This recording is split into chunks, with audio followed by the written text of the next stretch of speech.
Baik, terima kasih kepada Encik Azrul yang mewakili IRF dalam perbentangan yang sangat menarik tersebut sebentar tadi, di mana Encik Azrul menyentuh tentang hak-hak rakyat Indonesia di bawah sistem demokrasi untuk melancarkan protes sebagai bantahan mereka kepada isu-isu yang mereka rasakan memberi kerugian kepada hak-hak mereka sebagai rakyat. Tapi dalam masa yang sama perlu juga ditekankan bahawa protes itu, bantahan itu perlu dilaksanakan secara teratur dan secara aman supaya dia tidak memberi satu rasa tidak selamat kepada orang awam yang lain yang tidak menyertai protes tersebut, dan juga premis-premis awam, premis-premis perniagaan yang supaya tidak dirosakkan. Tapi dalam masa yang sama mereka masih lagi dapat menyampaikan suara bantah mereka itu secara sistematik kepada pihak penguasa. Jadi begitulah ketiga-tiga perbentangan daripada ketiga orang panel,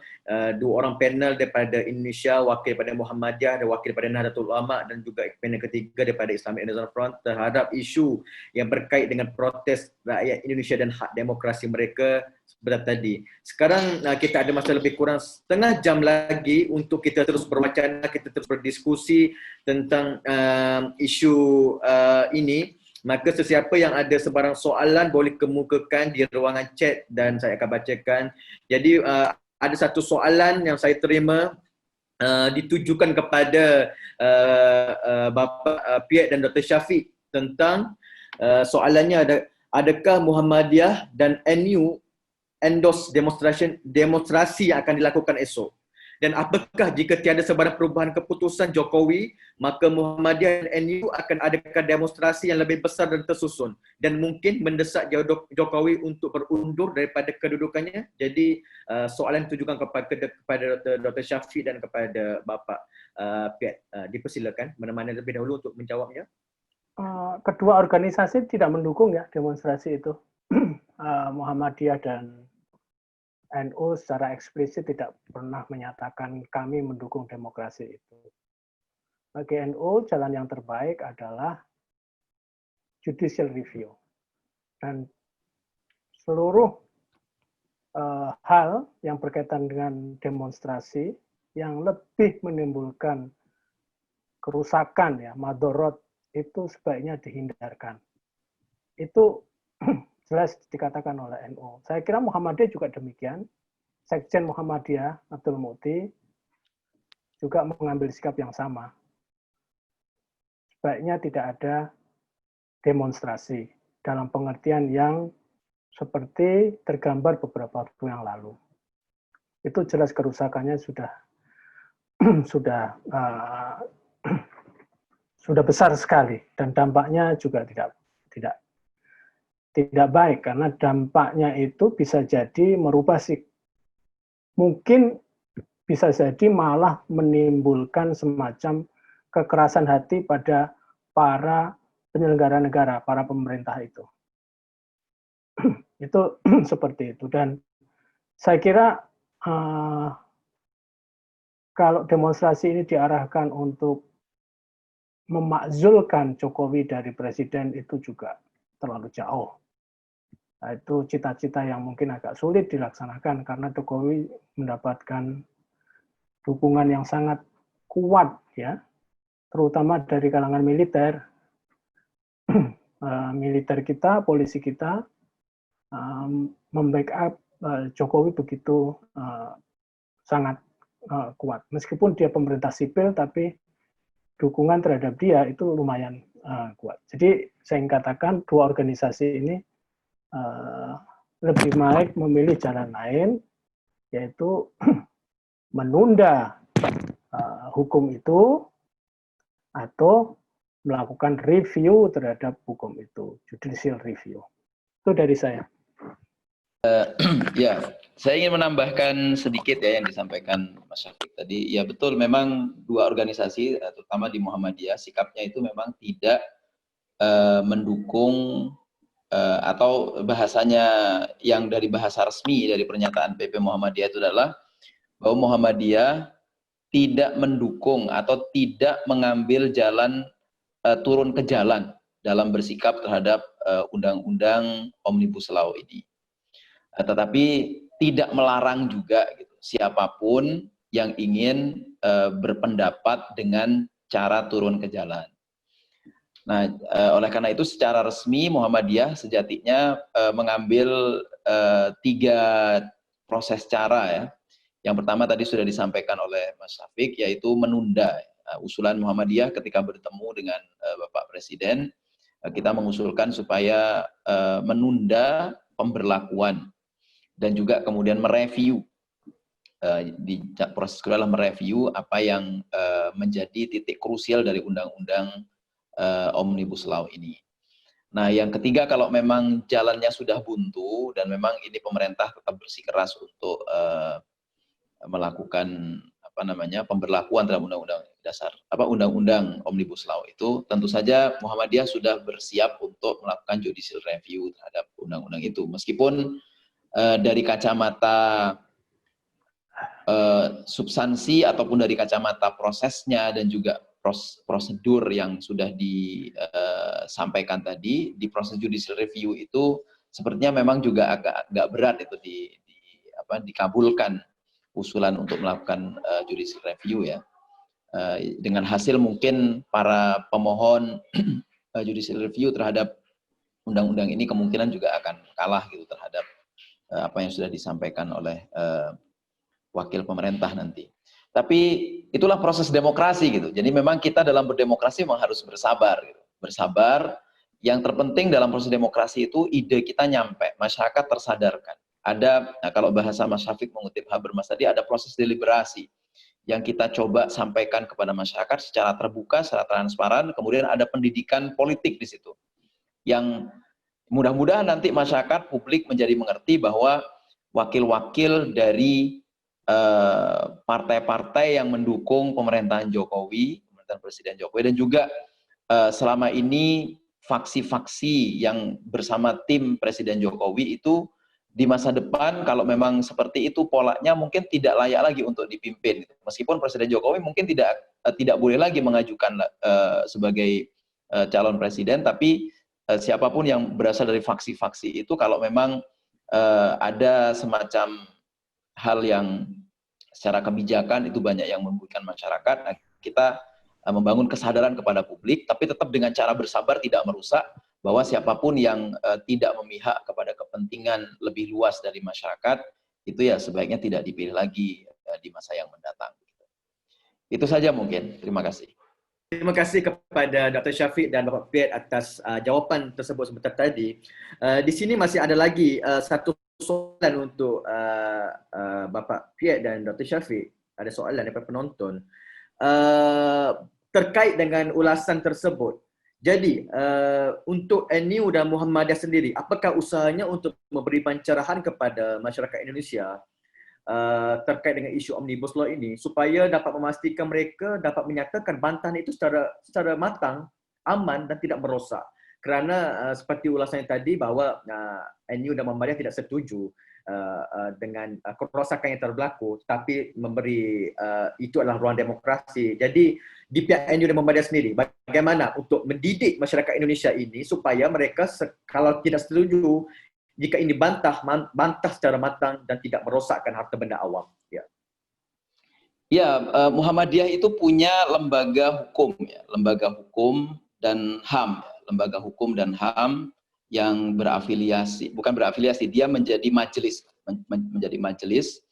di PP Muhammadiyah itu. Dan kita punya kampus-kampus, kita punya lembaga-lembaga pendidikan yang itu bisa menjadi ruang pencerahan. Nah, selama ini yang kita lakukan ketika ada isu-isu krusial itu, dan nanti connected dengan anggota-anggota DPR yang itu berasal dari organisasi kami. Saya kira juga di NU akan melakukan itu, karena memang prosesnya kadang-kadang sering berbarengan dan bersama-sama. Gitu ya. Jadi misalnya kita mengadakan diskusi di PP Muhammadiyah untuk menyikapi apa sikap kita, apa poin-poin penting yang kita perlu analisis, kemudian kita kritisi, kemudian kita kembangkan, dan lalu kita bawa ke publik sebagai bagian dari pencerahan kepada masyarakat luas. Nah, itulah yang kita lakukan biasanya di PP Muhammadiyah, ya, di Muhammadiyah. Nah, kemudian di masyarakat kampus, ini kan yang demonstrasi juga kadang-kadang banyak mahasiswa ya.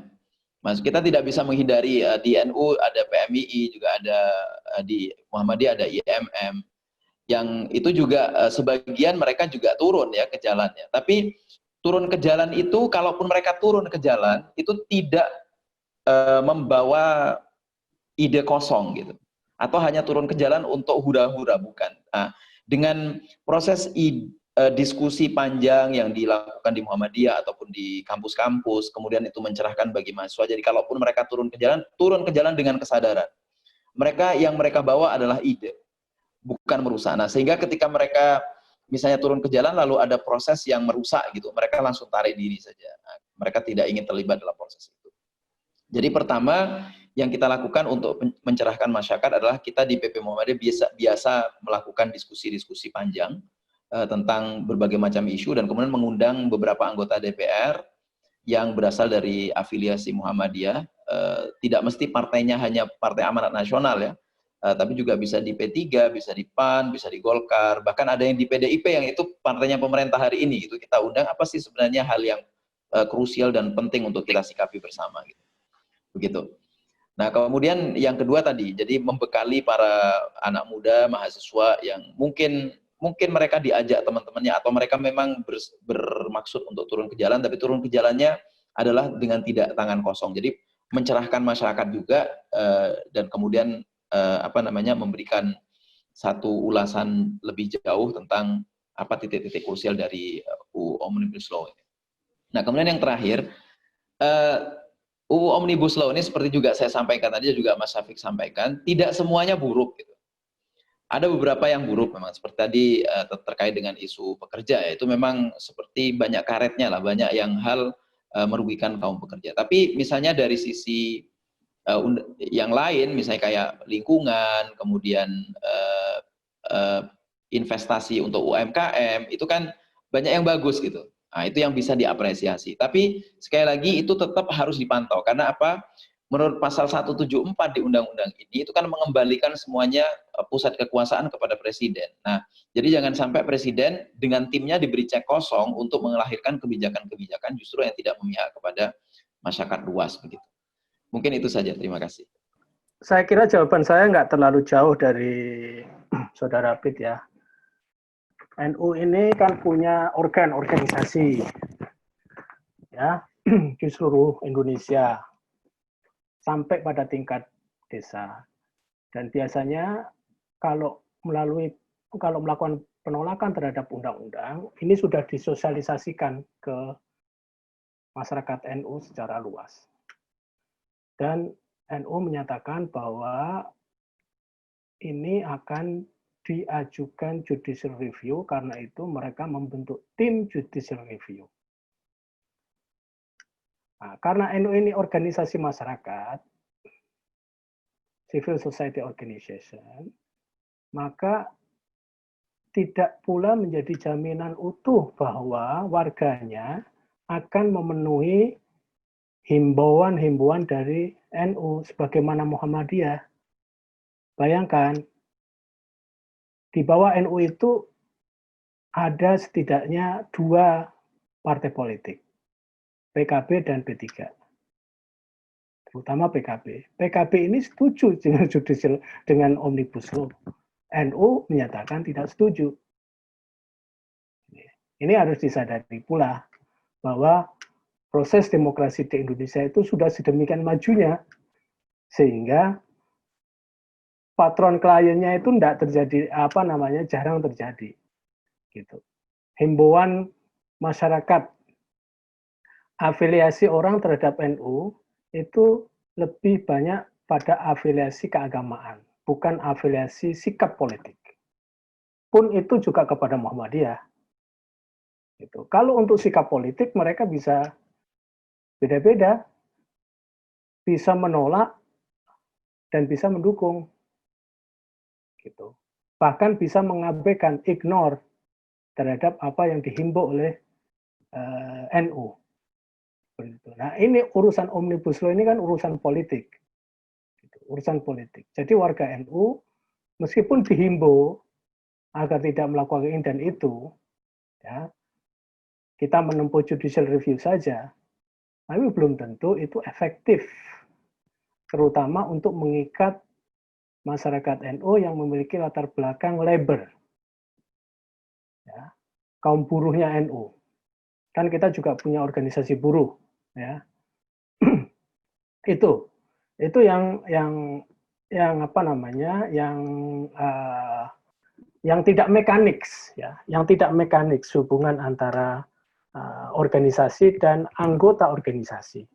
Jangan organisasi, negara saja belum tentu dipatuhi oleh masyarakatnya, ya, buktinya Omnibus Law ini. Dan kita tidak boleh mensikapi itu dengan apa yang kita sebut dengan dengan undemocratic measure. Ya, undemocratic measure itu harus dihindari. Itu seperti itu. Baik, terima kasih kepada Dr. Syafiq dan Bapak Piet. Sebetulnya ada satu soalan lagi susulan daripada itu, tapi saya beri rehat sebentar Dr. Syafiq dengan Dr. Piet yang menerima soalannya. Saya persilakan kepada Encik Azrul. Kita ada lebih kurang 15 minit lagi. Jadi ala-ala 15 minit. Jadi saya persilakan Encik Azrul 5 minit seorang untuk berbicara lagi. Selama hingga 15 minit ini. Jadi untuk Encik Azrul, dengan soalan ini terus kepada kesimpulan, ya, selama 5 minit sebelum saya susuli kepada Dr. Syafiq dan Bapak Piet dengan soalan yang terakhirnya nanti. Jadi untuk Encik Azrul, soalannya dalam keadaan sekarang, refleksi daripada protes rakyat Indonesia, pada pandangan Encik Azrul, apakah caranya sesebuah masyarakat itu terbangun sebagai sebuah masyarakat sivil yang kuat supaya pemerintah sesebuah negara tidak sesuka hati menggunakan kuasanya demi kepentingan politik masing-masing. Jadi mungkin pada soalan ini 5 minit untuk Encik Azrul, terus kepada kesimpulan. Baik, soalan yang baik sekali. Masuk ke arah penyelesaian, moving forward.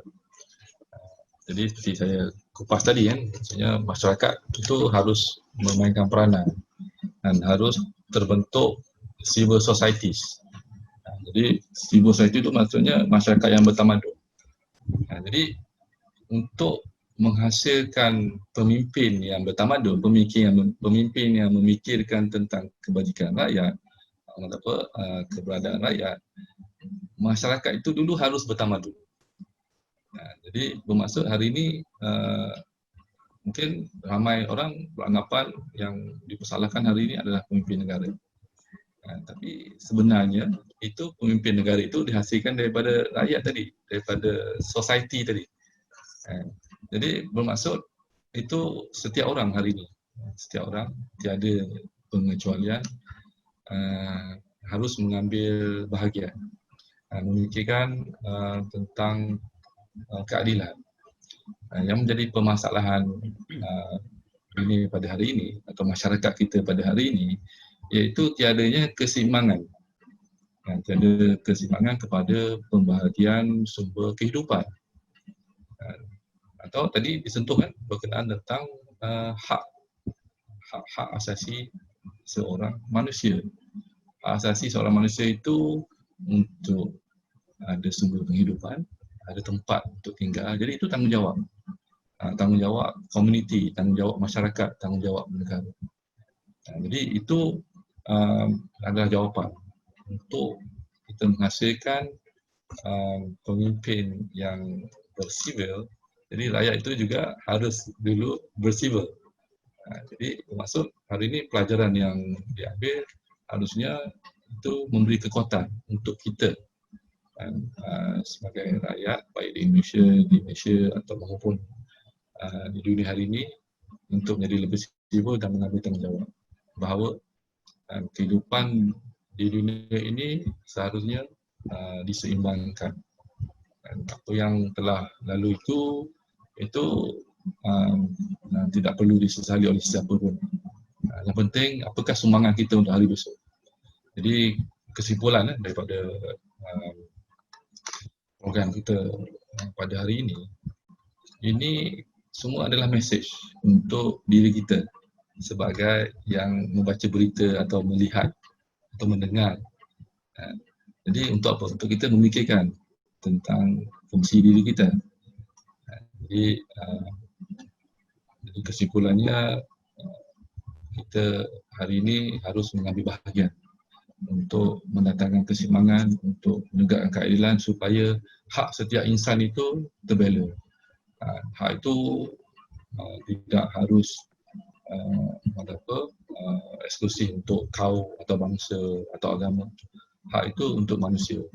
Jadi untuk kita di Indonesia itu hak asasi manusia itu wajar diketengahkan supaya keseimbangan itu dapat terhasil dan supaya juga masyarakat sivil itu dapat terbentuk dan hujungnya nanti akan jadilah negara yang lebih utama itu. Jadi sekian dari saya. Terima kasih kepada Encik Azrul atas jawapan beserta kesimpulan itu seperti tadi.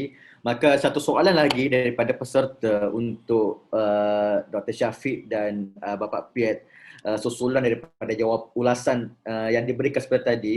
Jadi untuk soalan ini setiap seorang diminta menjawab selama 5 minit beserta kesimpulannya sebagai penutup terus. Iaitu soalannya, bukankah demonstrasi itu adalah sebahagian daripada demokrasi? Dan seperti contoh demonstrasi bersih di Malaysia yang telah berjaya sampai menjatuhkan kerajaan korup. Jadi telah diadakan beberapa demonstrasi secara bersama-sama yang akhirnya berjaya menjatuhkan kerajaan yang korup menerusi jalan demokrasi. Jadi pada pandangan Dr. Syafiq dan Bapak Piet, tidakkah ini jalan yang terbaik untuk menjatuhkan ataupun mengganti pemerintah yang korup kepada pemerintah yang lebih baik menerusi jalan demokrasi? Jadi kepada mungkin dipersilakan Dr. Syafiq terlebih dahulu untuk menjawab dan beserta kesimpulan selama 5 minit. Persilakan. Ya, buktinya di Malaysia demonstrasi tidak menimbulkan apa-apa juga. Yang jadi kan pemilu saja kan. Tidak seperti yang terjadi pada 98. Presiden langsung turun karena ada demonstrasi. Ya kan? Demonstrasi bersih kan nggak menghasilkan perubahan rezim sekaligus. Di Indonesia, dalam konteks ini, Jokowi masih dilihat sebagai pemimpin yang masih tidak patut untuk dilengsarkan. Approval rate-nya masih sangat tinggi. Approval rate-nya masih sekitar 70%. Jadi kalau setiap ada persoalan seperti Omnibus Law dan lain sebagainya yang memang itu dianggap sebagai persoalan yang kontroversial, yang perlu kita memberikan kritik, bahkan demonstrasi berjilid-jilid juga tidak apa dilakukan. Tapi menurut pandangan NU, kalau setiap pemimpin ada masalah, lalu kita mencari dan menempuh jalan demokrasi, jalan demonstrasi, ya, jalan demonstrasi sebagai upaya untuk mengganti pemimpin, ya rusak semua. Setiap bulan akan jadi ada pemimpin baru. Itu satu sisi. Pada sisi yang lain, democratic parliamentary demokrasi juga bisa disebut dengan demokrasi juga. Prosedural demokrasi juga bisa disebut dengan demokrasi juga.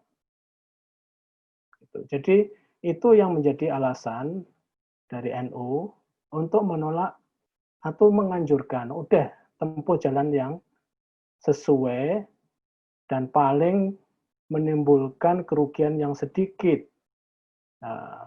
untuk kerusakan dan sebagainya, yaitu proses judicial review. Memang tidak ada jaminan pada proses judicial review atas persoalan ini akan selesai atau tidak. Tapi itu adalah hal yang terbaik untuk darul mafasid muqaddamun ala jalbil masalah, yaitu menghindarkan diri dari kerusakan itu lebih didahulukan. Karena itu lebih didahulukan, NU mengambil sikap judicial review daripada mengerahkan masyarakat untuk melakukan demonstrasi. Apalagi dalam era seperti yang sekarang kita hadapi bersama, ya, persoalan rakyat saya kira persoalan yang sangat penting dan krusial. Tapi apakah dengan Omnibus Law lalu Jokowi tidak dipandang sebagai pemimpin yang tidak perhatian kepada rakyat? Itu juga debatable. Ini kan isu kelas. Ini kan isu kelas. Juga isu kelas pekerja dan buruh. Sementara masih ada kelas-kelas lain di dalam struktur masyarakat di Indonesia. Seperti itu. Ini justru penanganan yang menurut saya jauh lebih baik dan membuat demokrasi menjadi belajar dan lebih matang. Bahwa jalan keluar itu tidak selalu melakukan demonstrasi. Kalau kita mau habis-habisan, zero sum, ya demonstrasi saja. Tapi dengan demonstrasi pun tidak menjamin. Itu seperti itu. Dari 270 juta masyarakat Indonesia, kalau hanya diwakili oleh 100.000, pihak rejim malah bisa lebih menakutkan, mengancam. Karena dia merasa itu yang 269.900.000 tidak demonstrasi. Saya membela yang itu. Nah, hal-hal seperti ini yang mungkin kita perlu pikirkan. Jangan sampai jalan yang kita tempuh itu juga merugikan masyarakat umum. Ini kan soal judgement dan soal klaim juga yang harus, kalau kita mau kritis ya. Kalau kita mau kritis, who represent the people actually? Politician? Aktivis? Atau siapa? Semua mengklaim. Tapi klaim selalu tidak berdasar pada kenyataannya. Itu, terima kasih. Baik, terima kasih. Ya, Undang-Undang Dasar 45 menjamin memang demonstrasi atau ekspresi apapun dan dalam bentuk apapun untuk dijadikan media sebagai penyampaian aspirasi. Tapi begini, kita ini sekarang di Indonesia, menurut saya sih tidak lagi berada dalam tahap transisi demokrasi. Kita sudah pada tahap konsolidasi demokrasi. Nah, di situ poin-poin yang penting untuk menjadi catatan adalah mungkin dalam transisi demokrasi kita masih melihat apa nih aspek yang penting, apa nih yang perlu disampaikan, dan banyak memang demonstrasi kemudian yang dijadikan jalan untuk ini. Karena memang sistem dan instrumen demokrasinya mungkin belum bagus gitu. Nah, tapi sekarang dalam era yang menurut saya sudah berada dalam konsolidasi demokrasi, jadi pintu-pintu dan media-media yang sesuai dengan aturan sistem demokrasi itulah yang mau kita pakai untuk mengajukan aspirasi dan juga mendesakkan aspirasi ini supaya aspirasi ini menjadi sesuatu yang dipikirkan, apalagi sampai diimplementasikan dalam kebijakan yang akan dilahirkan oleh pemerintah begitu ya. Itu yang pertama. Kemudian yang kedua, karena dalam tahap yang sudah berada di era konsolidasi demokrasi, jadi kita misalnya seperti dulu Anders Uhlin misalnya menyebut aktor-aktor demokrasi. Kita ada aktor demokrasi, misalnya ada partai politik, kemudian ada media, kemudian ada civil society, lalu ada masyarakat ekonomi, kemudian ada masyarakat hukum gitu. Semuanya ini sudah terbuka, transparan. Semuanya sudah melek media, melek informasi, terbuka semuanya. Nah, pintu-pintu dari aktor-aktor demokrasi itu mengarah ke sana. Saya kira civil society di kita masih kuat lah gitu ya, masih kuat. Kemudian meskipun bisa saja kekuatannya itu lebih soft gitu ya, tidak seperti dulu mungkin justru yang menggerakkan demonstrasi zaman reformasi itu juga NGO ini, civil society ini. Tapi itulah, jadi masih tetap kuat. Gitu. Kemudian masyarakat hukumnya juga kuat. Terbukti kajian-kajian hukum yang kritis terhadap Omnibus Law ini juga mengemuka sangat kuat. Gitu. Lalu medianya juga, meskipun media ini ya banyak media independen, apalagi sekarang dalam era revolusi 4.0, semuanya bisa menjadi media yang transparan. Gitu. Di samping hoax-nya juga banyak. Gitu. Nah, jadi karena eranya sudah konsolidasi demokrasi, jadi seperti saya katakan tadi bahwa kita memang perlu bersabar dalam proses mengajukan aspirasi, mengkritik prosesnya, kemudian juga mengusulkan sesuatu yang sifatnya substansial terhadap pemerintah. Jadi tidak melulu apa yang tidak kita setujui kemudian menjadi pintu masuk untuk melakukan impeachment atau usulan impeachment terhadap pemerintah, terhadap kekuasaan. Jadi apa yang tidak kita setujui kita aspirasikan, kita ajukan sebagai usulan, sebagai kritik, bahkan sebagai tandingan wacana di public discourse demokrasi kita. Nah, tapi tadi kita bersabar, ada periodisasi 5 tahunan yang secara politik kita bisa tidak pilih kembali, baik anggota DPR yang mendukung proses kebijakan yang kurang bagus, apalagi pemerintahnya juga seperti itu melakukannya. Jadi saya kira dalam proses konsolidasi demokrasi itu tetap berada di poin-poin itu. Nah, karena untuk konsolidasi demokrasi itulah maka saya memberikan garis tebal bahwa tadi di Omnibus Law terutama di pasal 174 itu di mana kekuasaan dipusatkan kepada presiden, maka presiden memang itulah yang perlu dipantau begitu baik oleh masyarakat hukum, oleh civil society, oleh media dan juga aktor-aktor demokrasi lainnya supaya benar-benar yang berjalan itu kalaupun misalnya pemerintah punya skenario yang tidak bagus gitu sebutlah untuk masyarakat gitu. Nah, kita bisa memantaunya dengan baik. Alhamdulillah kalau memang itu baik, maka insya Allah kita terbela dengan kebijakan-kebijakan itu dan kemudian ini gitu bagus juga untuk perkembangan demokrasi ke depan. Nah, Muhammadiyah paling terakhir nih, Muhammadiyah saya kira kita sebagai organisasi yang sudah sangat tua, bahkan melampaui Indonesia merdeka, gitu. Kita lahir tahun 1912 sampai hari ini, itu bagi kami proses demokrasi itu memang harus dibawa kepada konsolidasi terus-menerus dari proses demokrasi itu sehingga secara prosedur ataupun secara substansi bisa berjalan seiring dan dengan seiring itu kita sebagai bangsa lebih besar itu bisa terselamatkan dalam proses demokrasi yang lebih bagus begitu. Saya kira itu saja mungkin yang ingin saya sampaikan. Terima kasih.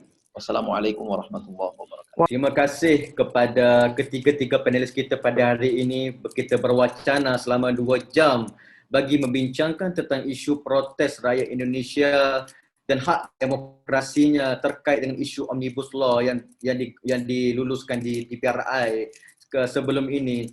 Jadi harap-harap perbincangan pada petang ini memberi satu inspirasi, suatu cadangan kritis bagaimana sepatutnya bukan sekadar di Indonesia, bahkan di negara-negara juga dapat mencontohi bagaimana sesuatu perkara itu masyarakat sivil itu harus kuat dalam mengimbangi antara pemerintah dengan rakyat masyarakat sivil supaya segala perkara yang digubal oleh pemerintah itu dapat di-check and balance oleh rakyat biasa juga.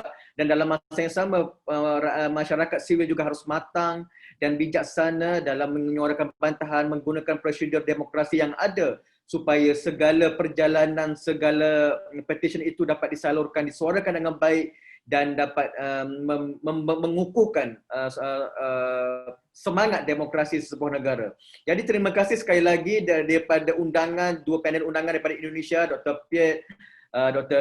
Syafiq dan juga panelis yang ketiga, Encik Azul mewakili Islamic Renaissance Front dalam mewacanakan wacana kita pada petang ini. Dan terima kasih semua kepada hadirin yang menonton siaran kita. Moga-moga semua dapat manfaat. Jadi saya di sini saja perbincangan kita pada hari ini. Saya tutup dengan wabillahi taufiq wal hidayah. Wassalamualaikum warahmatullahi dan selamat sejahtera. Waalaikumsalam warahmatullahi wabarakatuh. Terima kasih. Sama-sama. Ya, Oke, assalamualaikum. Oke, Oke, baik. Waalaikumsalam. Sampai ketemu lagi ya. Langsung live ya. Baik. Ya, insya Allah.